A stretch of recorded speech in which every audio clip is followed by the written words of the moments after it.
Future projects. Yeah, go into that. So we live in Colorado, and obviously we have a cannabis industry here. And not only is it here, but it's expanding all across the country, which is great. But at the same time, we don't know a lot about cannabis. Is that most research done on any kind of plant or animal is funded by the government, and the government basically said we're not funding cannabis research. So it's kind of like basically a big black box, and with it, which is a shame, because not only can cannabis get you high, but it can also, probably there's definitely a medical aspect to it as well, medical benefits. So, like I said, there's little research, but there's all these different strains. Some people just woke up. Usually when I show this, everybody's like, oh my God, look at that one.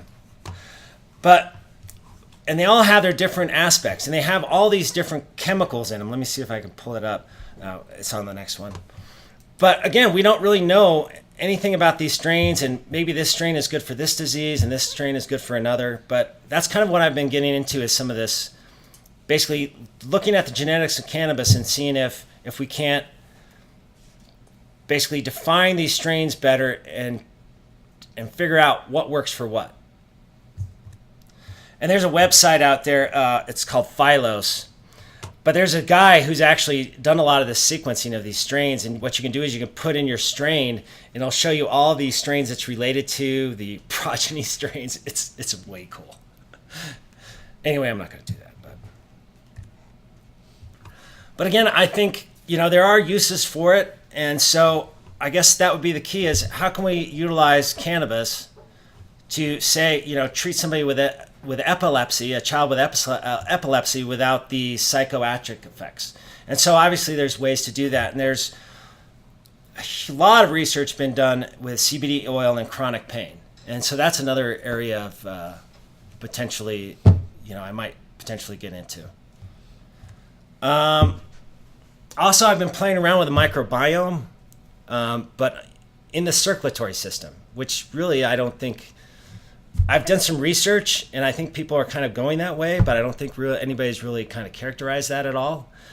That if you take a milliliter of blood from your average person, healthy person, it probably has about 1,000 bacteria in it. What we can do, this sequencing is so specific that we can take somebody's blood sample, basically get rid of the non-human DNA, find out get rid of the human DNA, basically, have non-human DNA, and basically characterize what microorganisms are in that blood. And we can do this for sick people, we can do it for healthy people. The request I got was actually somebody's son was sick. They thought he had a fungal infection, and his dad was the CFO of a biotech company. I'm not going to say which one. So he basically had his son's DNA sequenced here at the core, and I got a call saying, hey, can you analyze this sample for potential pathogens? I was like, sure, that'd be cool. I didn't get the bid. I think they went with somebody else, but it got me thinking. I mean, that's completely something that you can do. It's not just human DNA, but it's also all the things associated with it, and the microbiome and all the microorganisms in the blood. And I also teach, and I still kind of continue to do this. I try to do it. This is my class from last year. It's Green Valley Ranch. We get them doing all kinds of stuff. I did a wisdom of crowd kind of thing. So we had them, we wheeled this huge rock around the school and got people to guess how much the rock weighed, and they did their own data analytics. It was really cool. But they also did bioinformatics. We did sports analytics. We analyzed the NFL. This is all on my YouTube channel if you want to check that out. But yeah, so the next year, my idea was I was driving to school. I'm like, what kind of project? And I just saw this big rock on the side of the road. I'm like, I just threw it in my car and brought it to school. So the next year, it was a pain to wheel that rock around. So the next year, we did like a big container with a bunch of like plastic peanuts in it. It was much easier to carry around. But I mean, it was cool. I mean, they could see, do the surveys themselves. They're doing their own research. The older you are, the more accurate your guess is if you take the average of everybody. The males seem to be more accurate than the females, and that had to do with the fact that, this was a heavy rock and we would allow them to lift it up. So maybe males had a better idea of how much things weighed.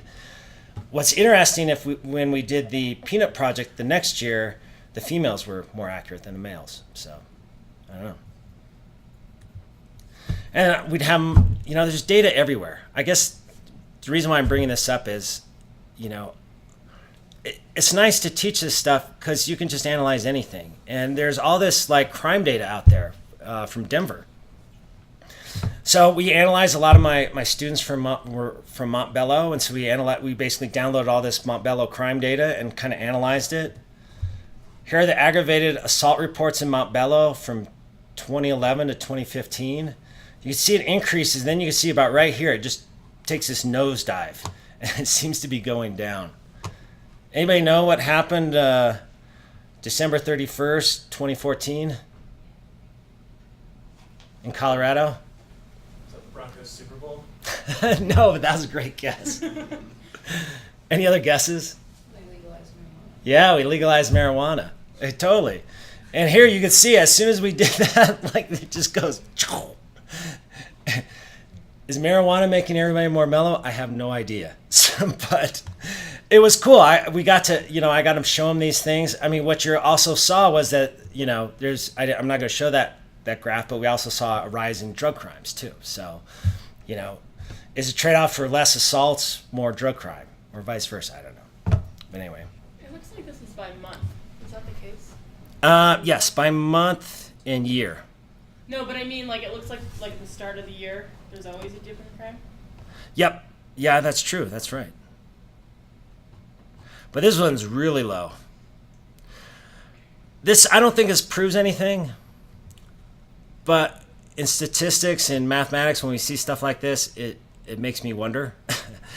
And I've kind of paid attention. If you look, I Googled it, that there is other people have seen this same kind of dip after they've legalized marijuana. By the way, I'm not like a huge proponent of marijuana. I know I brought it up a lot, so it's just a very convenient topic to talk about because then people pay attention. So, this is where you can reach me. Like I said, I do all kinds of stuff. If you have any kind of data, I can analyze it. And what I really try to focus on is not only analyze it, but put it into a format that the people I'm working with can understand it. This is my email. This is my website. But as far as like tutorials and more things on bioinformatics and data analytics, you can see my classes. I have a YouTube channel, Michael Edwards Bioinformatics. My daughter has her own YouTube channel, and she has 5 times the subscribers that I do. So please go to my YouTube channel and watch a lot of stuff because I'm sick of getting crap from my daughter. She's 14, by the way. I have a Facebook page, and then I did a Google Plus page where it's almost like a Facebook page of the data class that I did for the high school. And so you could basically follow us along, see all the crime data we did. We actually, at the very end, we analyzed a bunch of breast cancer data sets, and these kids got it. I guess that's what I'm gonna say is that I hate to say it, the younger you are, the more you're gonna get this, right? And that's kind of a hard time right now, is I have a hard time explaining why this is so valuable to a bunch of 60-year-olds that have just, you run Westerns, you run this, you do that, It's like, no, you don't have to have your own data. You can go out and get it yourself. So, like I said, I think this is a very exciting time for data analytics, but again, I think it's a very weird time too. So I think there's kind of a changing of the guard now. So hopefully as time goes on, I think more people will get into it.